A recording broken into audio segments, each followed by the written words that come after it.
안녕하십니까. 이어서 부산 뉴스입니다. 최근 전국적인 사립대의 등록금 인상 움직임 속에 부산 지역 4년제 사립대도 대부분 올해 등록금을 올리거나 인상을 검토하고 있는 것으로 확인됐습니다. 재정 악화로 더 이상 버티기 힘들다는 입장이지만 학생들의 부담은 더욱 커질 수밖에 없습니다. 장성길 기자입니다. 부산 가톨릭대가 올해 등록금을 5.2% 올리기로 확정했습니다. 2015년 이후 10년 만입니다.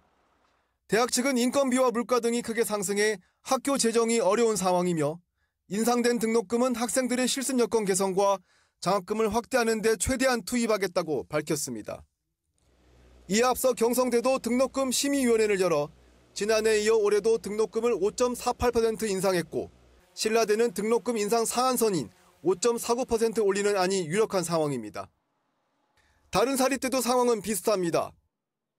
2008년 이후 17년째 등록금을 동결한 부산 외국어대를 제외하고 동아대, 동서대, 동명대 등 나머지 대학들도 대부분 등록금 인상을 검토하고 있는 것으로 확인됐습니다. 대학들은 재정 악화와 물가 상승뿐 아니라 시설 개선과 교육의 질 향상 등 학생들을 위해 등록금을 올린다고 하지만 학생들에겐 큰 부담일 수밖에 없습니다. 부모님께서 부담해 주시는 돈이 많다 보니까 죄송한 생각도 많이 들고 또 마음이 불편한 것 같기도 합니다. 휴학한다는 친구도 있었고요. 이제 알바를 하나 더 알아본다는 친구들도 봤던 것 같아요. 특히 부산교대를 제외하고 부산대와 국립부경대 등 다른 국립대들이 잇따라 등록금을 동결한 것과도 온도차가 큽니다. 부산 지역 사립대는 대부분 5%대로 등록금을 올릴 것으로 예상되는 가운데 설 연휴 다음인 2월 첫째 주에 인상 여부를 결정할 것으로 보입니다. KBS 뉴스 장성길입니다. 부산시가 설 명절을 앞두고 민생 안정을 위한 종합 대책을 마련합니다. 다음 달까지 동백전 환급 한도를 월 50만 원으로 상향하고 환급 비율도 7%까지 확대합니다. 또 1조 1천억 원 규모의 정책 금융 자금을 조기에 공급하고 경로당 2,400여 곳에 운영비 4억 8천만 원을, 소외계층 5만여 가구에는 32억 5천만 원의 성금을 지원합니다. 특히 다음 달 5일까지를 설 연휴 특별 대응 기간으로 정하고 24시간 응급 진료 체계를 유지하기로 했습니다. 지난해 울산의 수출이 전년보다 0.9% 증가하는 데 그쳤습니다. 우리나라 전체 수출 증가율 8.2%를 크게 밑돌았는데요. 미국 트럼프 2기 정부가 출범한 올해는 불확실성이 더 확대될 것이라는 전망이 나왔습니다. 보도에 박준광 기자입니다.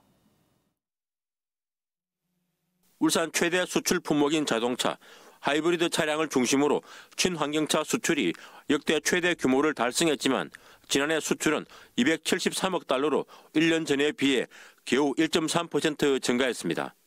석유 제품은 242억 달러치를 수출해 1.1% 늘었고 신정설 설비가 본격적으로 가동을 시작한 석유화학 제품은 20%나 늘어난 105억 달러를 기록했습니다. 다만 선박류 수출은 약 9% 줄었습니다. 주력 업종들의 수출 증가세가 주춤하면서 지난해 울산 전체 수출액은 881억 달러로 2023년에 비해 0.9% 증가하는 데 머물렀습니다. 당초 목표였던 2년 만에 900억 달러 달성도 실패했고 지자체 수출 순위도 2023년에 2위에서 충남에 이어 3위로 내려갔습니다. 올해 수출 환경도 녹록지 않습니다. 울산 수출의 4분의 1가량을 차지하는 미국이 트럼프 2기 행정부가 출범하며 보편 관세 부과 등 불확실성이 확대될 가능성이 커졌기 때문입니다. 선박을 제외하고 해외 생산을 늘리고 있는 자동차와 유가 하락 영향으로 석유 제품 등의 수출이 줄어들 것으로 전망됩니다. 트럼프 2기 출범에 따른 불확실성 확대와 고물가, 고금리 기조도 지속되는 상황에서는 체계적인 공급망 관리와 신시장 개척이 매우 중요합니다. 한국무역협회는 올해 울산 수출을 지난해보다 1.2% 많은 891억 달러로 전망했습니다. 지난해 4분기부터 감소 행진을 하고 있는 울산 수출이 새해 첫 달인 1월 어느 정도의 실적을 낼지가 관심입니다. KBS 뉴스 박중관입니다. 네, 전국적으로 노로바이러스 감염증 환자가 증가하자 부산시가 예방수칙 준수를 당부했습니다. 질병관리청 조사 결과 표본 감시 참여 의료기관에 신고된 이달 2주차 환자 수는 372명으로 5주 전 142명보다 2.6배 증가했습니다. 부산시는 노로바이러스에 감염됐을 경우 가정 내에서 생활 공간을 분리하고 등교를 자제하는 등 예방 수칙을 지켜줄 것을 권고했습니다. 포근한 겨울 날씨가 이어지고 있습니다. 오늘도 기온은 종일 예년 수준을 웃돌겠습니다. 현재 기온 부산 5.5도로 어제 아침보다 높게 시작하고 있고요. 낮 최고 기온은 12도까지 오르겠습니다. 어제 낮만큼 포근하겠습니다. 평년 이맘때보다 4도에서 5도가량 높은 기온인데요. 찬바람이 잦아들면서 동시에 대기 정체가 심해졌습니다. 오늘도 부산은 초미세먼지의 영향을 받겠습니다. 내일까지도 부산을 포함해서 전국 많은 지역이 공기가 탁하겠고요. 호흡기 약하신 분들은 조심하시기 바랍니다. 동해안을 따라선 건조주의보가 장기간 이어지고 있습니다. 부산에선 오늘로써 2주 동안 발효 중이고요. 산불을 비롯한 각종 화재 사고에 유의하셔야겠습니다. 남은 한 주 동안 겨울치고 온화하기 때문에 활동하기엔 비교적 수월하겠습니다. 다가오는 주말엔 한 차례 비가 지나겠고요.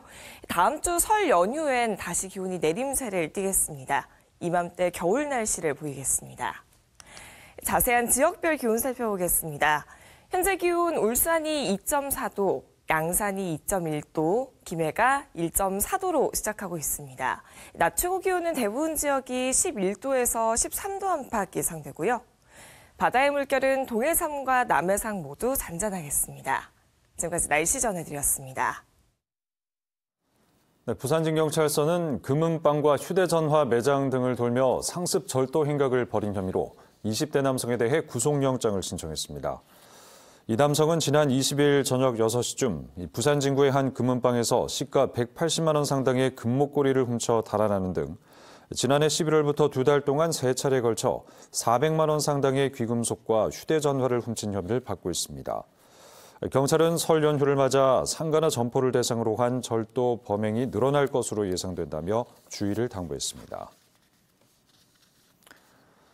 어제 오후 4시 30분쯤 부산 진구의 한 아파트 신축 공사장에서 불이 나 20분 만에 꺼졌습니다. 이 사고로 인명피해는 없었지만 건물 내부가 불에 탔습니다.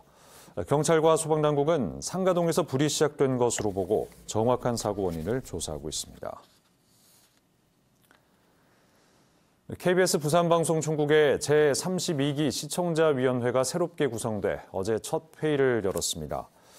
학계와 상공계, 시민단체 등 각계 각층에서 선정된 13명의 위원들은 앞으로 2년간 KBS와 부산을 위해 건전한 비판과 프로그램, 뉴스에 대해 다양한 의견을 제시할 것을 다짐했습니다.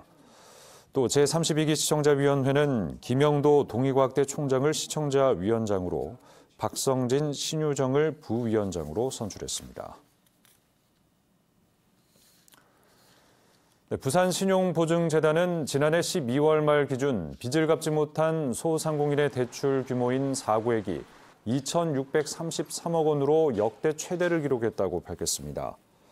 부산신용보증재단 사고액은 코로나19가 확산한 2020년 647억 원에서 4년 만에 3배 가까이 증가한 것으로 경기 침체가 계속되자 저금리로 빌린 돈을 갚지 못하는 사례가 많아진 것으로 분석됩니다.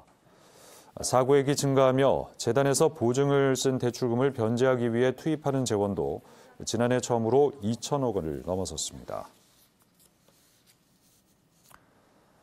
부산시 교육감 재선거를 앞두고 보수 진보 진영이 각각 후보 단일화를 위한 추진위원회를 출범하고 본격적인 활동에 들어갔습니다. 보수 진영은 2개의 단일화위원회를 하나로 합해 90여 명이 참여하는 통합추진위원회를 꾸리고 정책 발표와 여론조사를 거쳐 이르면 다음 달 17일에 후보를 결정하기로 했습니다. 진보 진영도 10여 개 교육단체가 참여하는 부산교육 희망 네트워크를 비롯해 시민사회 노동단체로 구성된 민주진보교육감 추진위원회를 결성하고 다음 달 24일 후보를 최종 선정할 방침입니다. 부산의 동서 지역 간 중학생 학력 격차가 소폭 감소한 것으로 나타났습니다. 부산시 교육청은 중학생 상대 학업 성취도 평가 실시 결과 국영수 3과목의 동서 지역 격차가 2023년 9.5%에서 지난해 7.7%로 1.8%포인트 감소했다고 밝혔습니다. 교육청은 2023년 지역 간 교육 격차 해소 추진단을 신설하고 부산형 인터넷 강의와 영어 수학 캠프, 주말학교 등 학력 신장을 위한 다양한 활동을 진행한 것이 학력 격차 해소에 도움을 준 것으로 분석했습니다. 농림축산식품부는 설 명절 물가 부담을 덜어주기 위해 내일부터 27일까지 전통시장에서 온누리 상품권 환급 행사를 엽니다. 전통시장에서 국산 농축산물을 구매한 뒤 영수증과 신분증을 환급하는 곳에 제출하면 구매 금액의 최대 30%, 1인당 최대 2만 원까지 온누리 상품권으로 환급받을 수 있습니다. 부산에서는 보수종합시장과 초량 전통시장, 충무동 새벽시장 등 14곳의 전통시장이 행사에 참여합니다. 부산 뉴스 전해드렸습니다.